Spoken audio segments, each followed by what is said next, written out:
Imagine a bustling street lined with thriving businesses, where the aroma of soul food wafts through the air and the sounds of laughter and music fill the night.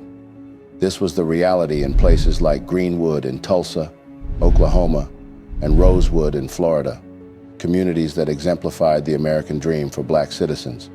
Yet, in a matter of hours, these vibrant neighborhoods were reduced to ashes, their legacies erased from the collective memory of a nation that often prefers to forget its darkest chapters.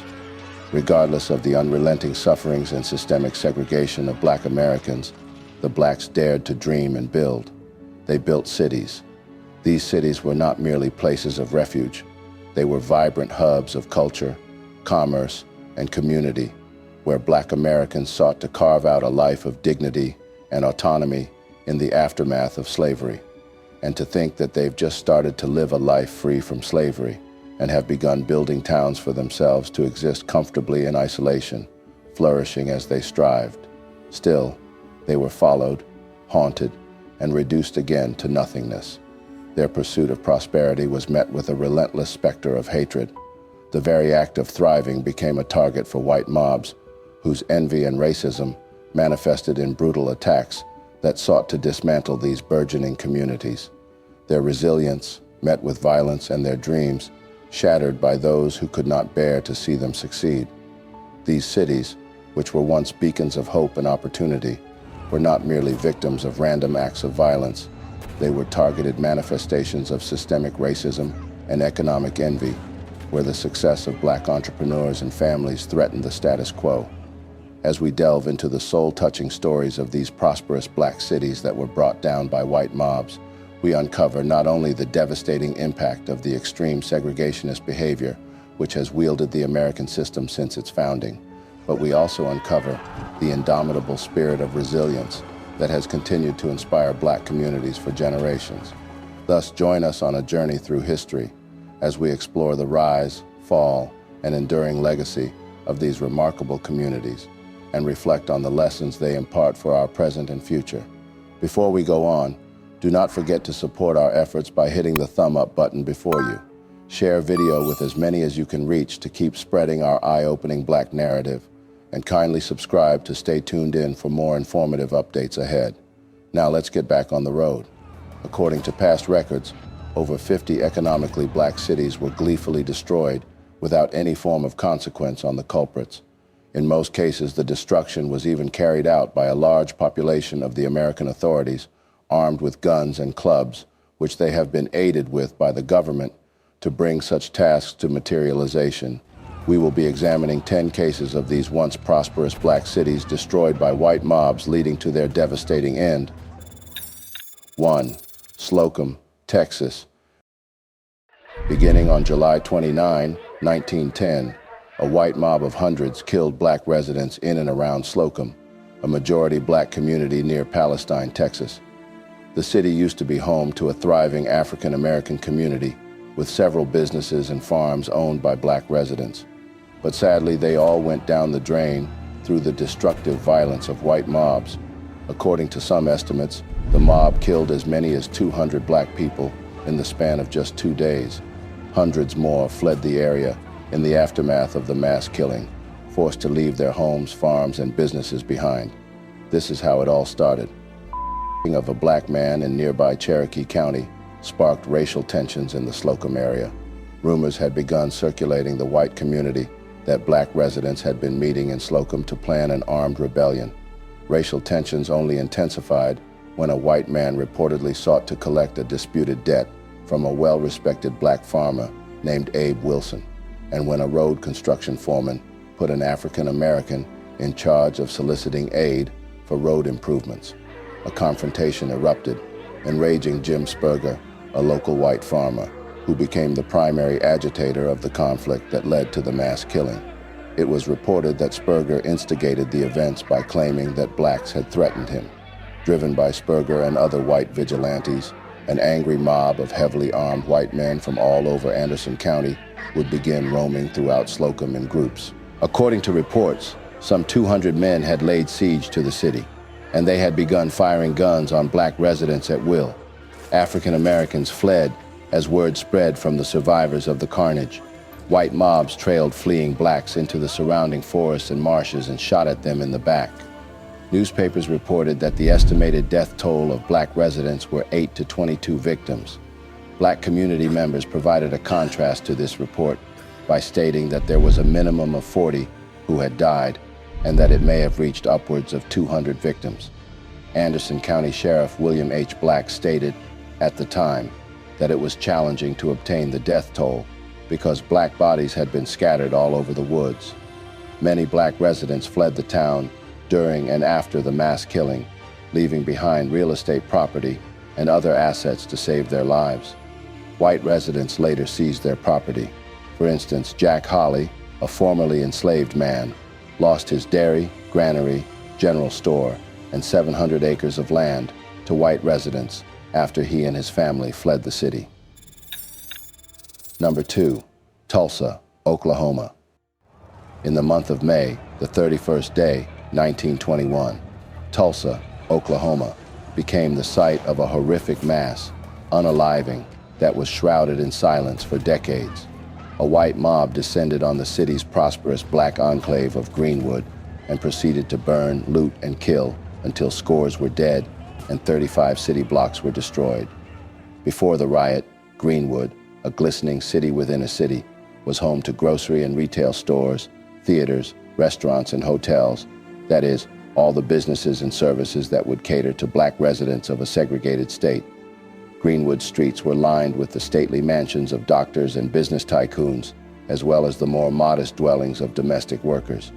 It was so prosperous that it became known as Black Wall Street.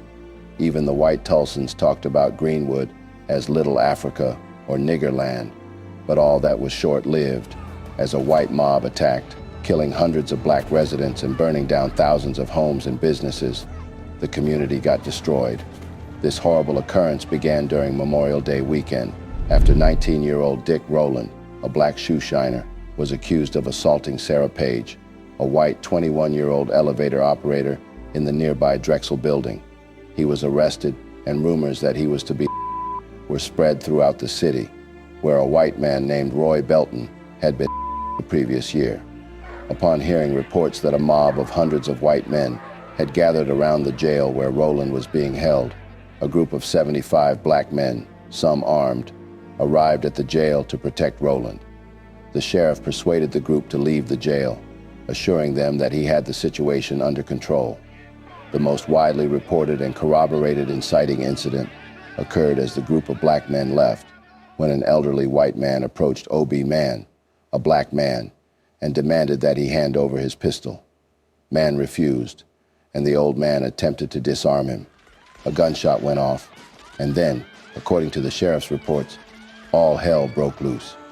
The two groups shot at each other until midnight, when the group of black men were greatly outnumbered and forced to retreat to Greenwood.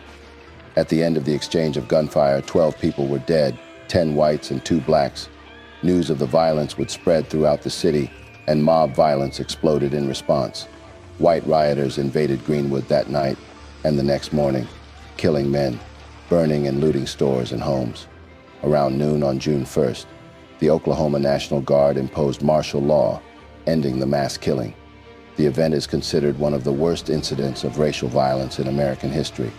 The attackers had burned and destroyed more than 35 square blocks of the neighborhood, which was at the time one of the wealthiest black communities in the United States, colloquially known as Black Wall Street. As for the number of casualties, more than 800 people were admitted to hospitals, and as many as 6,000 black residents of Tulsa were interned in large facilities, many of them for several days. The Oklahoma Bureau of Vital Statistics officially recorded 36 dead, though later estimates revealed around 300 dead.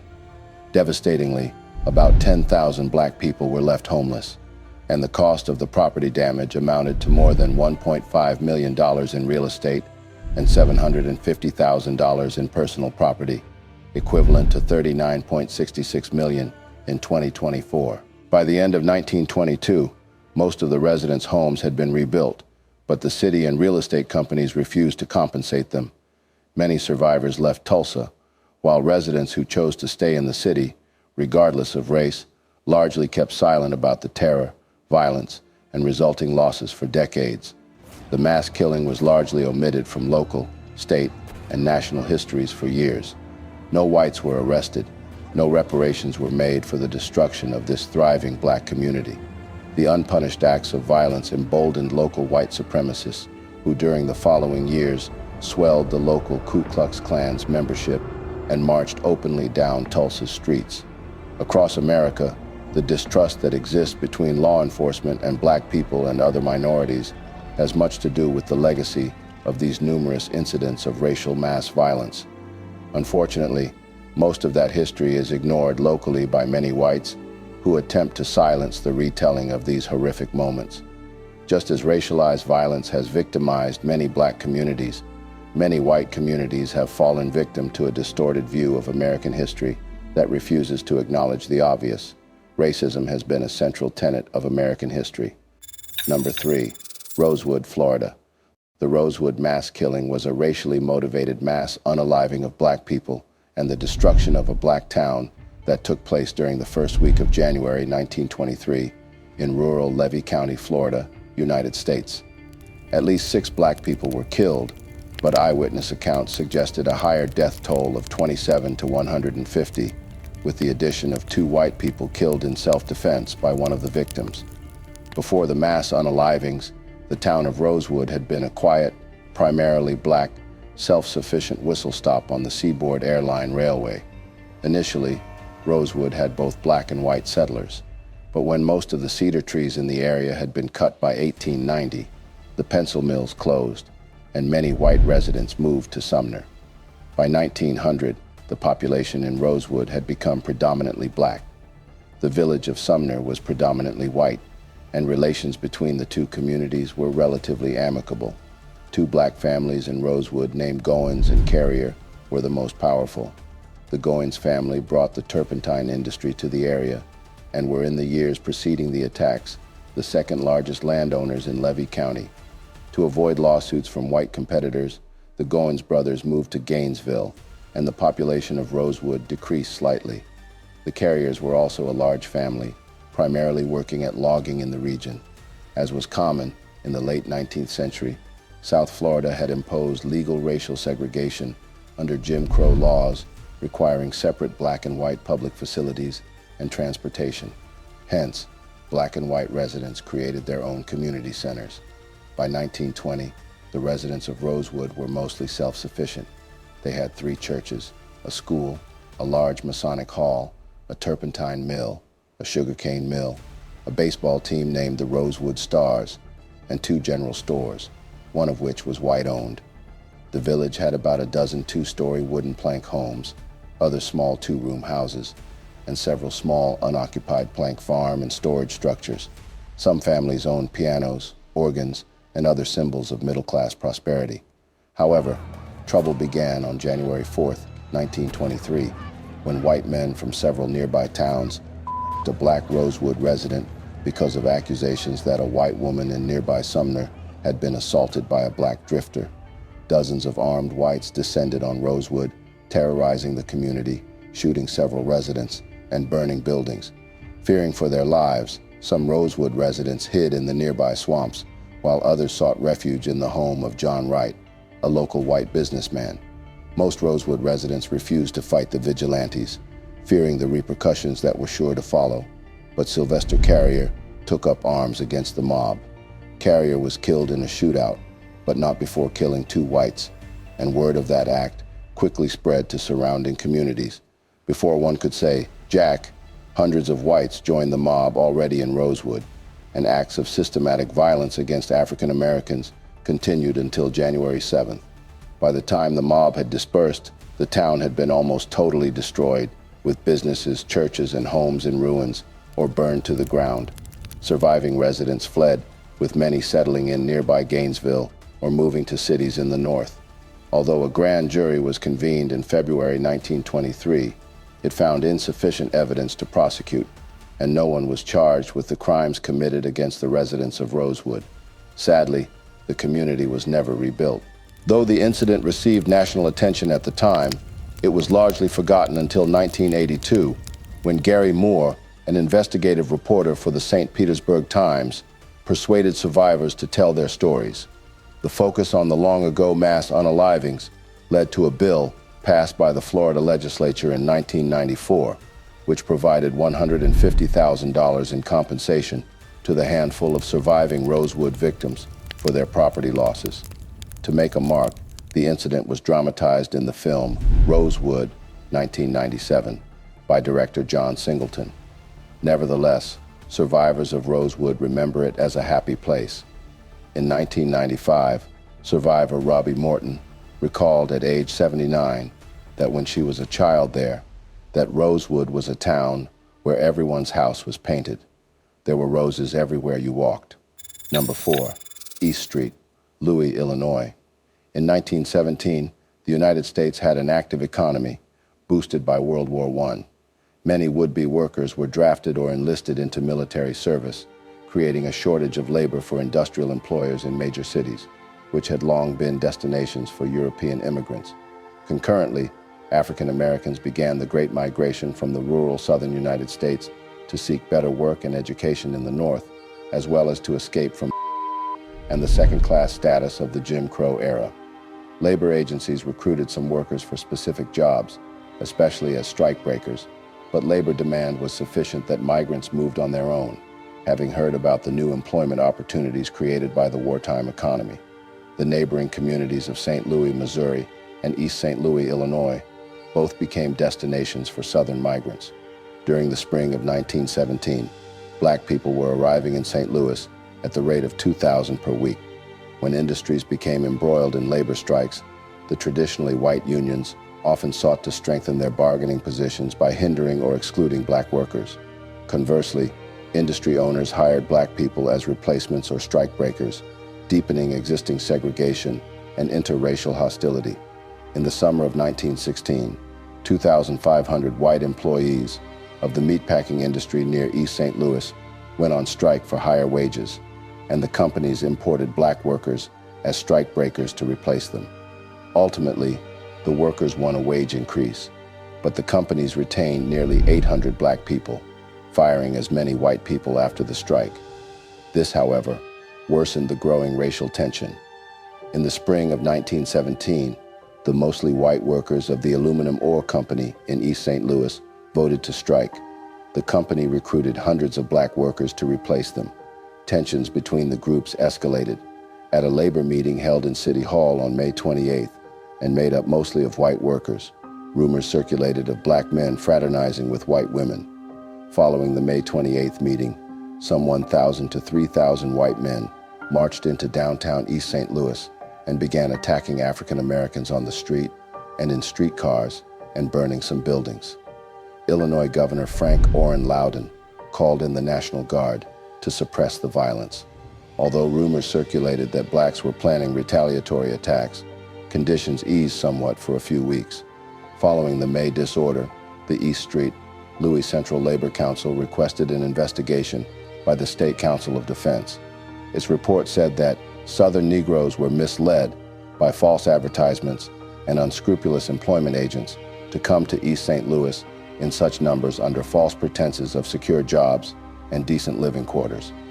The tensions between Black workers and white workers quickly formed again, as no solutions to their economic challenges were agreed upon. On July 1st, a Black Ford Model T occupied by white males drove through a Black area of the city. Passengers fired several shots into a group on the street. An hour later, a Ford containing 4 people, including a journalist and 2 police officers, Detective Sergeant Samuel Coppage and Detective Frank Wadley, passed through the same area. Black residents, possibly assuming this car held the original attackers, opened fire on the car, killing one officer instantly and mortally wounding another. A rumor spread claiming that a white man had been killed by a Black man, and tensions boiled over. The next day, the city of East St.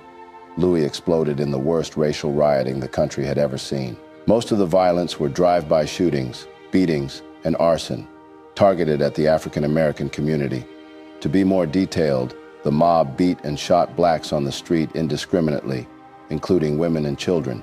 After cutting the water hoses of the fire department, white rioters burned entire sections of the city and shot Black residents as they escaped the flames.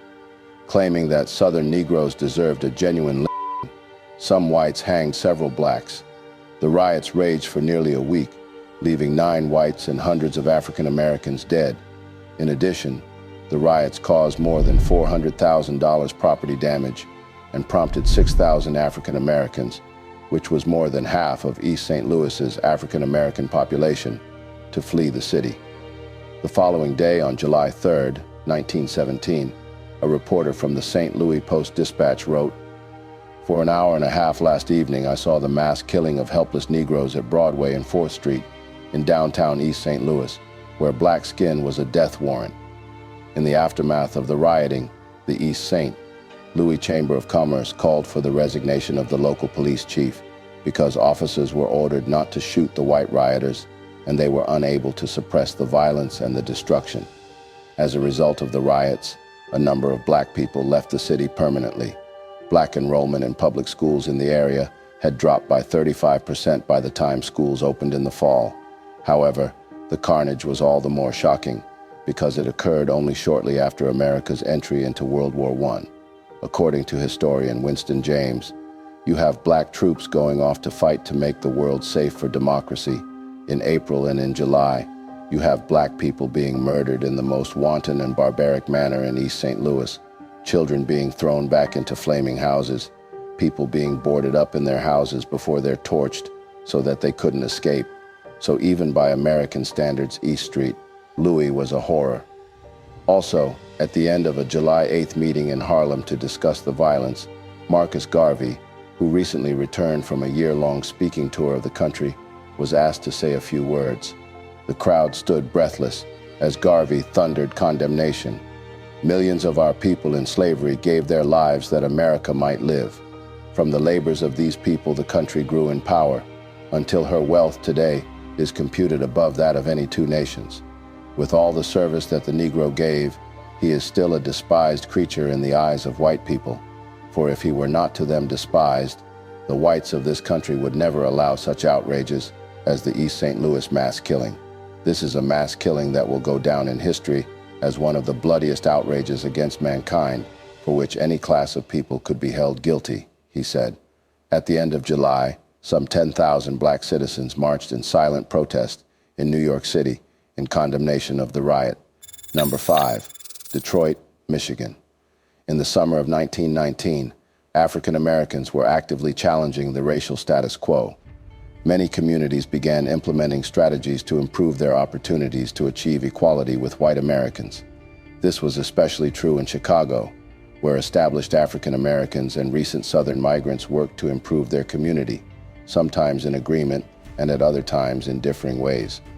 On July 27 of that year, the simmering tension between those challenging the racial status quo and those committed to keeping it in place exploded over the murder of an African American child in the waters of Lake Michigan at the hands of a white man. The turmoil had come to a boil during a summer heat wave with the murder of the 17-year-old Eugene Williams, an African American teenager who inadvertently had drifted into a white swimming area at an informally segregated beach near 29th Street. A group of African American youths were diving from a 14-foot by 9-foot raft that they had constructed. When the raft drifted into the unofficial white beach area, one white beachgoer was indignant. He began hurling rocks at the young men, striking Williams and causing the teen to drown. When black beachgoers complained that whites attacked them, violence expanded into neighborhoods. Tensions between groups arose in a melee, which became days of unrest. Black neighbors near white areas were attacked. White gangs went into black neighborhoods, and black workers going to and from work were attacked. Meanwhile, some black civilians organized to resist and protect each other, and some whites sought to lend aid to black civilians, but the Chicago Police Department often turned a blind eye, or worse, to the violence. The Detroit race riot, like the others during the Red Summer, highlighted the deep racial divisions and inequalities prevalent in American society at the time. Number 6, Washington, D.C. Following World War I, racial tensions in Washington, D.C. culminated in a race riot in July 1919. The violence led to the deaths of several black residents and significant property damage, particularly in black neighborhoods. The race riot in Washington, D.C. was one of more than 20 that took place during the Red Summer of 1919. Lasting a total of only 4 days, this short-lived riot was more accurately described as a race war taking place in the nation's capital. It all began on a Saturday night, July 19, 1919, in a downtown bar. A group of white veterans sparked a rumor regarding the arrest, questioning, and release of a black man suspected by the Metropolitan Police Department of sexually assaulting a white woman who was also the wife of a Navy man. The rumor traveled throughout the saloons and pool halls of downtown Washington, angering the several soldiers, sailors, and Marines taking their weekend liberty, including many veterans of World War I. Later that Saturday night, a mob of veterans headed toward Southwest D.C. to a predominantly black, poverty-stricken neighborhood with clubs, lead pipes, and pieces of lumber in hand.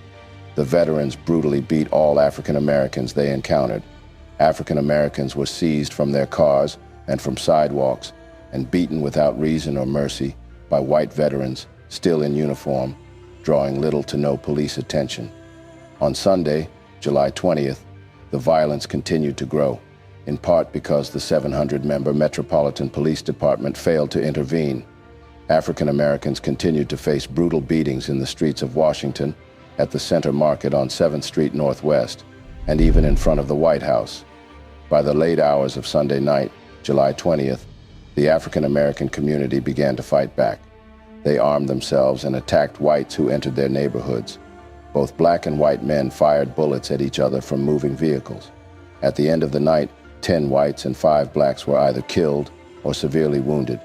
After 4 days of violence and no police intervention, President Woodrow Wilson finally ordered nearly 2,000 soldiers from nearby military bases into Washington to suppress the rioting. However, a heavy summer rain, rather than the troops themselves, effectively ended the riot on July 23, 1919. In the end, several men were killed from gunshot wounds, 9 were killed in severe street fights, and an estimated 30 or more eventually died from other wounds they received during the riot. Over 150 men, women, and children were beaten, clubbed, and shot by both African American and white rioters. 6 Metropolitan policemen and several Marine guards were shot during these riots. 2 of those shootings were fatal. Number 7, Springfield, Illinois. The Springfield race riot of 1908 consisted of events of mass racial violence committed against African Americans by a mob of about 5,000 white Americans and European immigrants in Springfield, Illinois between August 14th and 16th, 1908. 2 black men had been arrested as suspects in a rape and attempted rape and murder. The alleged victims were 2 young white women and the father of one of them. When a mob seeking to the men discovered the sheriff had transferred them out of the city, the whites furiously spread out to attack black neighborhoods, murdered black citizens on the streets, and destroyed black businesses and homes. The state militia was called out to quell the rioting. It was misreported for decades that only militia were responsible for white deaths, and that more whites than black people had died. Personal and property damages, suffered overwhelmingly by black people, amounted to more than $150,000, approximately $4 million in 2018, as dozens of black homes and businesses were destroyed, as well as 3 white-owned businesses. As a result of the rioting, numerous black people left Springfield, but it is unclear how many moved away permanently. Number 8, Atlanta, Georgia. Since emancipation, Atlanta had become a city where African Americans could achieve middle-class success. Although within the constraints of segregation, black men and women in Atlanta owned businesses, built stately homes, educated their children, and held membership in social clubs and charity groups. Also, black wage workers saw their neighbors achieve higher status, and they too expected improvements in their conditions. However, the anger of the white community would rise in reaction to the glaring progress they had observed in the community of African Americans and the growing black middle class, thereby increasing racial tension in the city. On September 22, 1906, violent attacks by armed mobs of white Americans against African Americans in Atlanta, Georgia, began after newspapers published several unsubstantiated and luridly detailed reports of the alleged rapes of 4 local women by black men. The violence lasted through September 24, 1906, and the events were reported by newspapers around the world. The final death toll of the conflict is unknown and disputed, but officially, 25 African Americans at least, and 2 whites had died, while unofficial reports had ranged that from 10 to 100 Black Americans were killed during the destruction. According to the Atlanta History Center, some Black Americans were hanged from lampposts, others were shot, beaten, or stabbed to death. They were pulled from streetcars and attacked on the street, while white mobs invaded Black neighborhoods, destroying homes and businesses. Number 9, Okoi, Florida. Okoi mass killing of 1920 was a race riot that broke out in Central Florida on November the 2nd, 1920, when a white mob reacted violently to the news that an African-American man had tried to cast his vote in an election. Historically, Okoi had been established in the 1850s by a white settler who brought about 23 enslaved African Americans with him. The town grew after the Civil War as more white Southerners, including many Confederate veterans, settled there and Black laborers worked their land.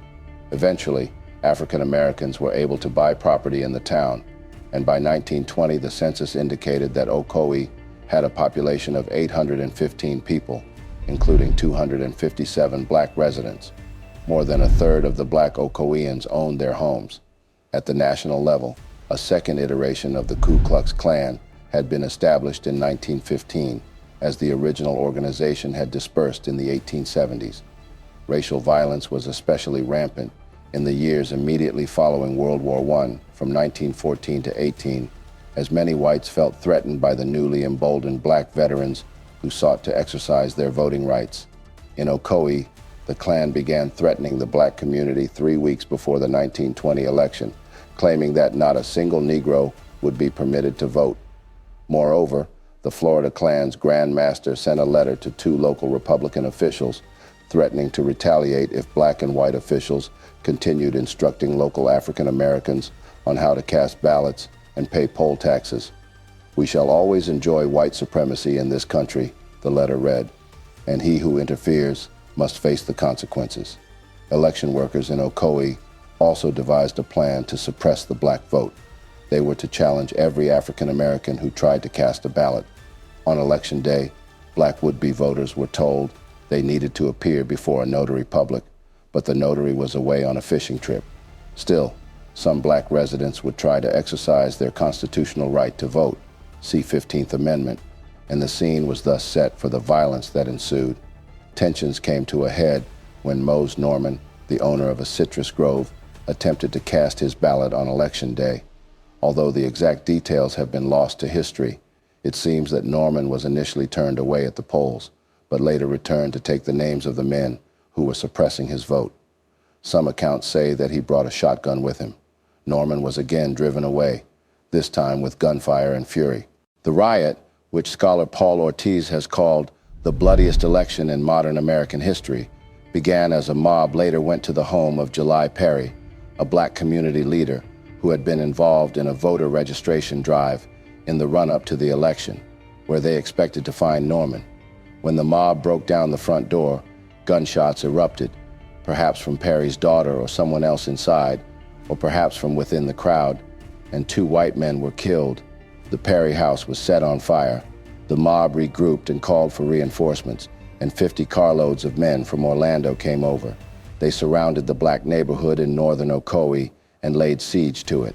They set fire to the Fraternal Lodge and the Black churches and schools, and they continued burning houses until nearly 5 a.m. the next day. At least a few women and children were burned to death. In addition, the mob drove some of the fleeing African Americans into a nearby swamp, where the desperate citizens, many of whom were carrying their terrified children, navigated the alligator-infested waters by the light of their burning homes. Perry was beaten, jailed, shot, and Norman disappeared and was not heard from again. A pastor in St. Augustine later reported that members of the mob had taken bones and other body parts of the deceased people away as souvenirs, which added to the difficulty of estimating how many had died. Walter White, who investigated on behalf of the National Association for the Advancement of Colored People, NAACP, arrived several days after the massacre. and was told by a real estate agent and cab driver that the African American body count was 56. Nearly all the black residents who survived fled town immediately or were eventually forced out.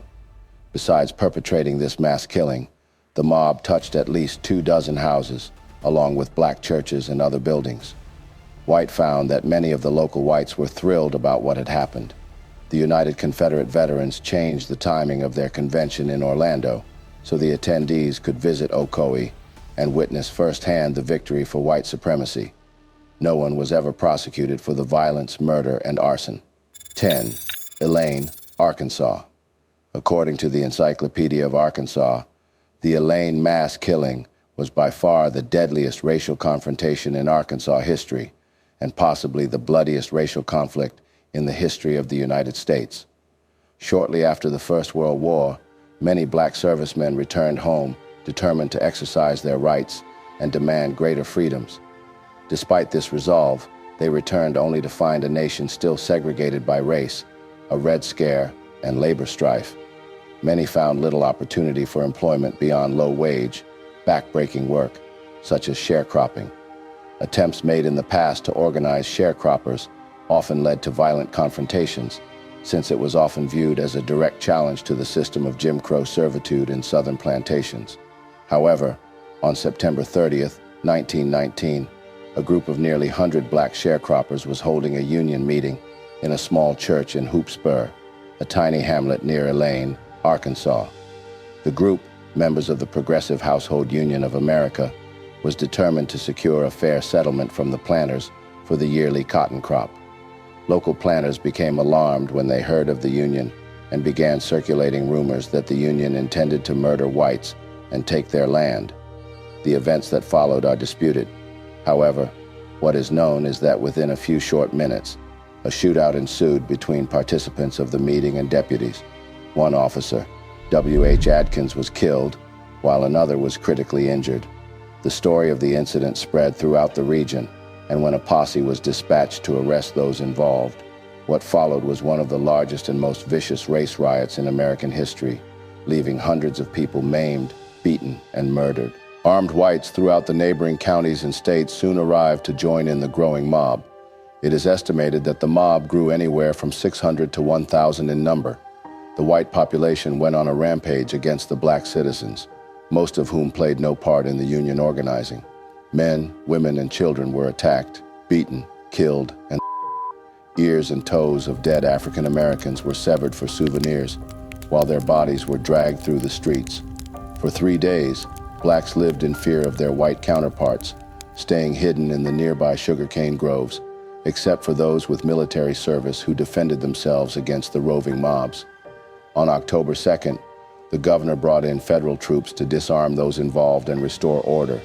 However, rather than squashing the massacre, some of the troops actually participated in the mass slaughter of unarmed blacks. Other troops did assist many blacks in fleeing from the violence.